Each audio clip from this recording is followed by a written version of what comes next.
My name is Morgan Minser. I am originally from St. Louis, Missouri. I grew up there until I was 12 and then moved to Colorado back in 2001 and have made Colorado my forever home now and have lived here since. I did move away and go to undergrad in Eastern Washington at Gonzaga University, and then decided to come back to Colorado because I love it so much, and did my law degree at CU Boulder. One thing that I did all throughout my years of growing up and throughout school was I played ice hockey. When I went to law school, I wasn't really sure what kind of attorney I wanted to be or what kind of law I wanted to practice. But when I was in law school, I did the criminal defense clinic, and so that really kind of showed me what direction I wanted to go in terms of starting my practice. And so when I left law school, I was fortunate enough to get hired by the Colorado Public Defender's Office and be placed in the Boulder office.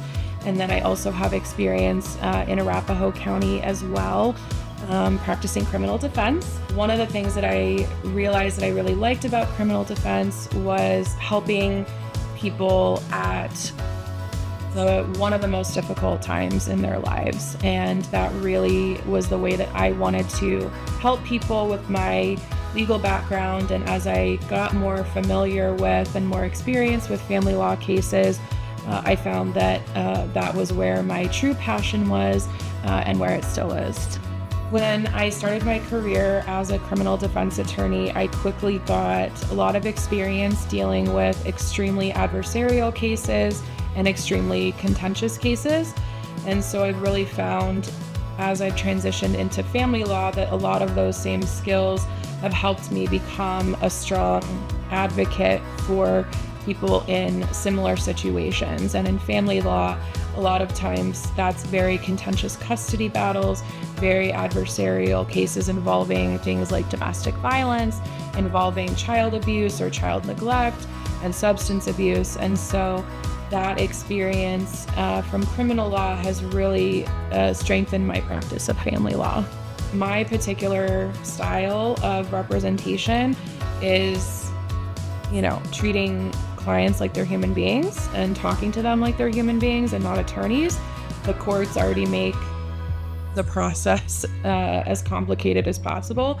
And so I really think it's my job and my responsibility to sort of translate that for the client and make the process that's already really, emotionally, financially difficult, to sort of take some of that sting out of it, so to speak, and be that person who can sort of be that go-between. One of the most important things that I try and remember is that at the end of the day, you are a real person, a real human being, and you are facing real problems. And it's my goal to be a strong advocate to help you through those. And part of that is making the court process as seamless and painless as possible. My experience as a criminal defense attorney first and a family law attorney now has made it so that I'm a strong negotiator outside of the courtroom. I will always make it my goal to advocate for you strongly and what your ultimate goals are, but also having strong courtroom skills so that if negotiations don't get us there, you know that you have someone on your side who has a lot of courtroom experience and feels comfortable advocating for you in that setting as well.